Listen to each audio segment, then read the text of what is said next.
નું મુખ્ય કારણ એવું છે કે રેલવે ઓવરબ્રિજ માટે જે બ્રિજ બનાવ્યો છે એમાં 150 પગથિયા ઉપર ચડવા માટે અને નીચે ઉતરવા માટેના છે। હવે કોઈ મોટી ઉંમરના વ્યક્તિ હોય આ 150 પગથિયા ના ચડી શકે એટલે એ લોકો રેલવે ક્રોસિંગ કરીને નીચે આવે છે, જેમાં અંધારું હોય તો મોબાઈલના ટોર્ચના સહારે એ લોકો ક્રોસ કરતા હોય ત્યારે રેલવે ક્રોસિંગ કરતા જો ટ્રેન આવતી હોય તો ખબર નથી પડતી, જેના લીધે અકસ્માત રાત્રિના સમયે ખૂબ વધારે થાય છે। આજ રોજ અત્યારે પણ મેં એડીએમ ને જાણ કરી છે, છતાં આ લોકો બહુ ગંભીરતા લેતા નથી। એટલે મારે એ અધિકારીનો સૌને વિનંતી કરું છું કે આ કિમનો બહુ જટિલ પ્રશ્ન છે અને અવારનવાર અત્યાર સુધીમાં લગભગ 25 થી 30 માણસના કપાઈને મૃત્યુ થઈ ગયા છે શોર્ટકટ ચડવામાં।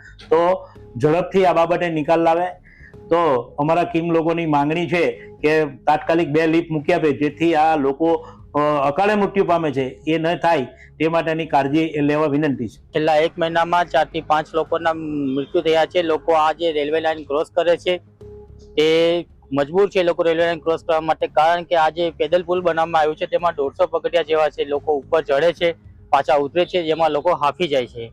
આ વૃદ્ધાઓ લોકો માટે પણ ખૂબ જ અઘરું છે। આ જે અકસ્માત થાય છે તેના માટે રેલવે તંત્ર છે તે જવાબદાર છે, તે લોકોની બેદરકારીના કારણે અકસ્માત થઈ રહ્યા છે।